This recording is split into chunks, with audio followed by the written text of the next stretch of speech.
सुप्रभात बच्चों। आज हम पढ़ेंगे पाठ 2। पाठ का नाम है अनूठे इंसान।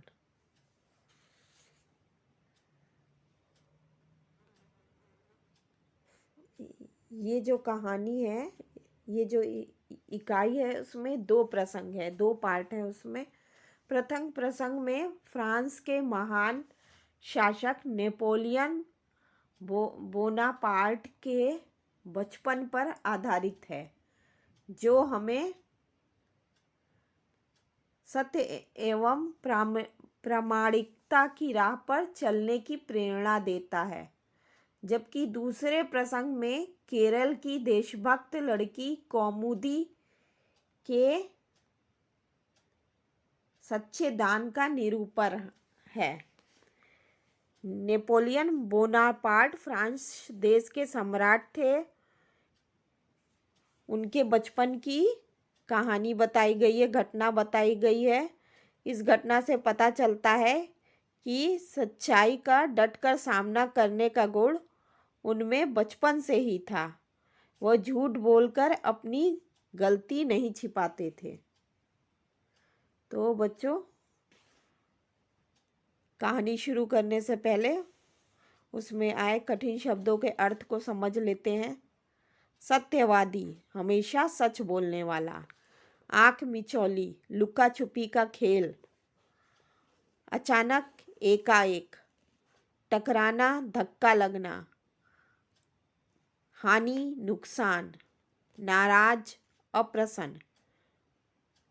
पक्ष, पथ, मार्ग। दृढ़, मजबूत। इच्छा शक्ति, मनचाही वस्तु प्राप्त करने की शक्ति।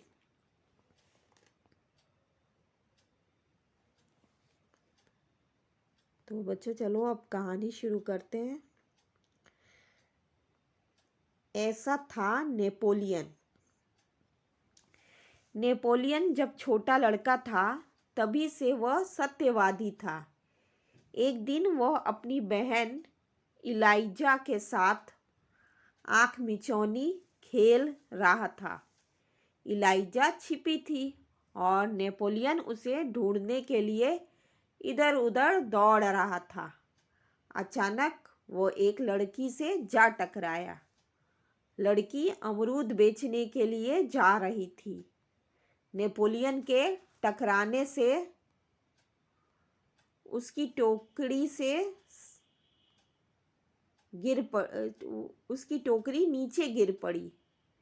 कीचड़ होने के कारण उसके सारे अमरूद खराब हो गए। वह रोती हुई कहने लगी, अब माँ को मैं क्या जवाब दूंगी। इलाइजा कहने लगी, चलो भैया, हम यहाँ से भाग चले। नहीं बहन, हमारे कारण ही तो इसकी हानि हुई है। यह कहकर नेपोलियन ने जेब में रखे 3 छोटे सिक्के उस लड़की को देकर कहा, बहन, मेरे पास ये 3 ही सिक्के हैं, तुम इन्हें ले लो। इन 3 सिक्कों से क्या होगा? मेरी माँ मुझे बहुत मारेगी, लड़की ने कहा। अच्छा, तो तुम हमारे साथ घर चलो, हम तुम्हें अपनी माँ से और पैसे दिलवा देंगे। इस पर इलाइजा ने नेपोलियन से कहा, भैया, इसे घर ले चलोगे तो माँ नाराज होगी। नेपोलियन नहीं माना। वह उस लड़की को अपने साथ घर ले गया। माँ को घटना की जानकारी देकर वह बोला, माँ, आप मुझे जो जेब खर्च देती हैं, उसमें से इस लड़की को पैसे दे दीजिए। ठीक है, मैं तुम्हारी सच्चाई से खुश हूँ, मगर याद रखना, अब तुम्हें 1 महीने तक जेब खर्च के लिए कुछ भी नहीं मिलेगा। माँ ने कहा। ठीक है माँ, नेपोलियन ने हंसते हुए कहा। माँ ने उस लड़की को 2 बड़े सिक्के दिए। वह खुशी खुशी घर लौट गई। नेपोलियन को धक्का देने की सजा तो मिली, परंतु सत्य के पथ पर चलने के कारण उसे यह सजा भुगतने में अद्भुत आनंद आया। वास्तव में नेपोलियन सच्चाई के पथ पर चलने वाला इंसान था। बचपन से ही उसे खुद पर दृढ़ विश्वास था और दृढ़ इच्छा शक्ति भी।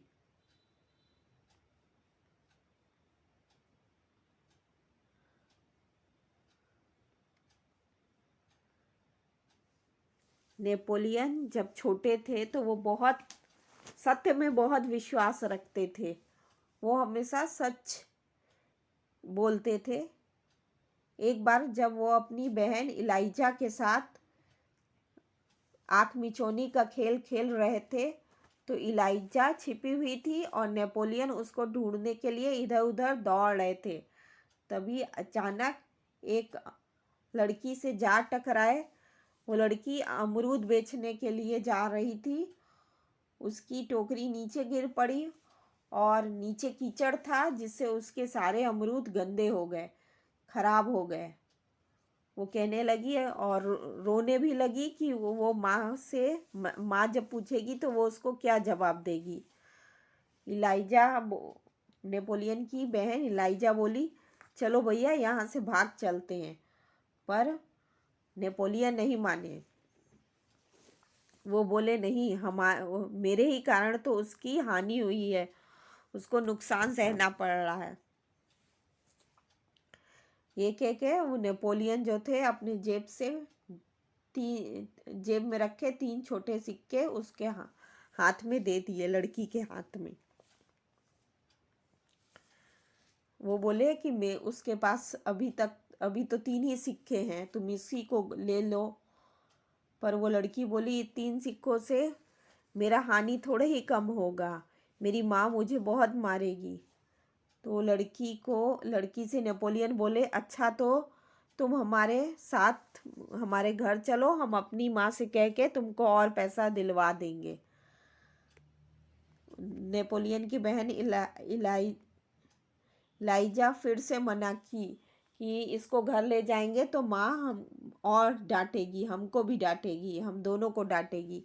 पर नेपोलियन नहीं माने। वो लड़की को अपने साथ घर ले गए और माँ को सारी बात बताए। तो और बोले कि माँ, आप जो हमको इस महीने का जेब खर्च देंगी वो मत दीजिएगा और मेरे जेब खर्च का पैसा इस लड़की को दे दीजिए। माँ उसकी सच्चाई से खुश हुई, पर वो बोली कि तुमको 1 महीने तक, नेपोलियन को 1 महीने तक जेब खर्च के लिए कुछ भी नहीं मिलेगा। नेपोलियन बात मान गया माँ का और जो उसकी माँ ने 2 बड़े सिक्के दिए वो उसने लड़की को दे दिया। लड़की भी खुशी खुशी अपने घर लौट गई। नेपोलियन को लड़की को धक्का देने की सज़ा तो मिली, परंतु उसको सच के रास्ते पर चलने में जो परेशानी उठानी पड़ी उसमें भी उसको बहुत अद्भुत आनंद आया। तो नेपोलियन जो था वो सच्चाई के रास्ते पर चलने वाला इंसान था और उसके अंदर दृढ़ विश्वास था, अपने ऊपर वह पूर्ण विश्वास करता था और उसके अंदर दृढ़ इच्छा शक्ति थी, एक मजबूत इच्छा शक्ति भी थी। अब देखते हैं दूसरा प्रसंग, सच्चा दान। मालबार केरल की बात है। वहाँ बड़गरा नाम के एक गांव में सभा का आयोजन किया गया। गांधी जी ने अपने भाषण में सभा में उपस्थित सभी बहनों से जेवर की भीख मांगी। बहुत सी वस्तुएं भेंट में मिली। अपना भाषण समाप्त करके गांधी जी उनको नीलाम करने लगे। उसी समय कौमुदी नाम की 16 वर्ष की एक कन्या धीरे से मंच पर चढ़ आई। उसने एक हाथ की सोने की चूड़ी उतारी और उसे गांधी जी को देते हुए बोली, क्या आप मुझे अपने हस्ताक्षर देंगे? गांधी जी हस्ताक्षर कर ही रहे थे कि उसने दूसरे हाथ की चूड़ी भी उतार दी। यह देखकर गांधी जी ने कहा, अरे पगली लड़की, दोनों चूड़ियां देने की जरूरत नहीं है, एक ही चूड़ी देकर मैं तुम्हें अपने हस्ताक्षर दे दूंगा।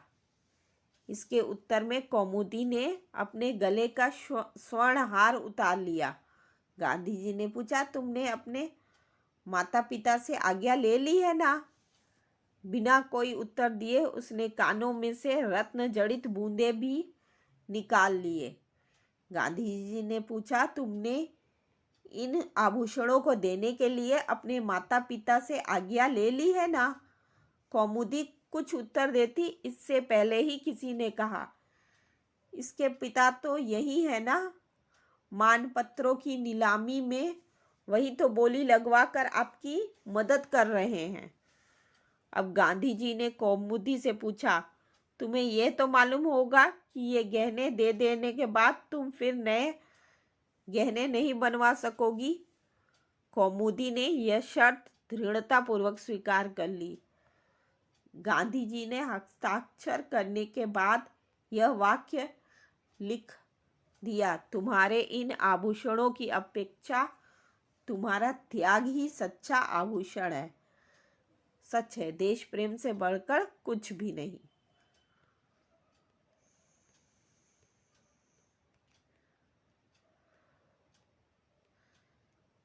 मालबार केरल की ये कहानी है। वहाँ के बड़गरा गांव में गांधी जी अपने भाषण दे रहे थे और वहाँ पे उपस्थित सभी लोगों से जेवर दान करने को कह रहे थे। बहुत सी वस्तुएं भेंट में मिली।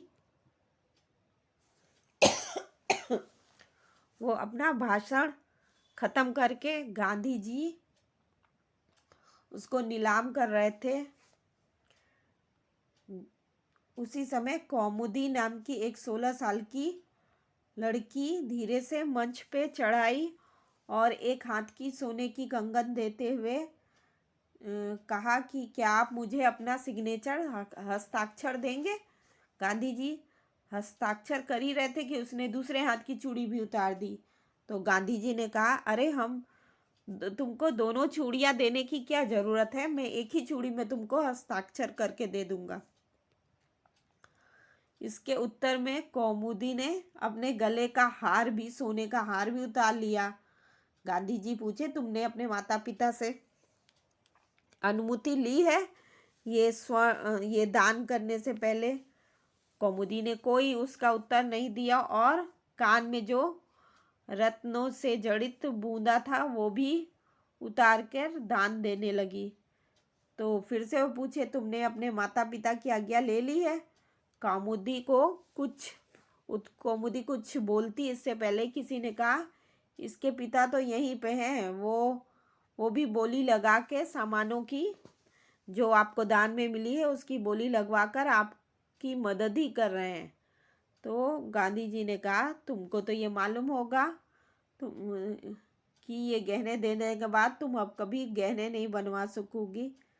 कौमुदी ये शर्त स्वीकार कर लेती है और गांधी जी उसको हस्ताक्षर देते हैं और हस्ताक्षर में ये लिख के देते हैं कि तुम्हारे इन गहनों आभूषणों के अपेक्षा तुम्हारी त्याग ही सच्चा आभूषण है। मतलब इन तुम्हारे जो ये तुमने गहने दिए हैं उसकी तुलना में जो तुमने त्याग किया है वही तुम्हारा सच्चा गहना है। और सच है बच्चों, देश के लिए प्रेम करने से बढ़कर कुछ भी नहीं है। धन्यवाद बच्चों।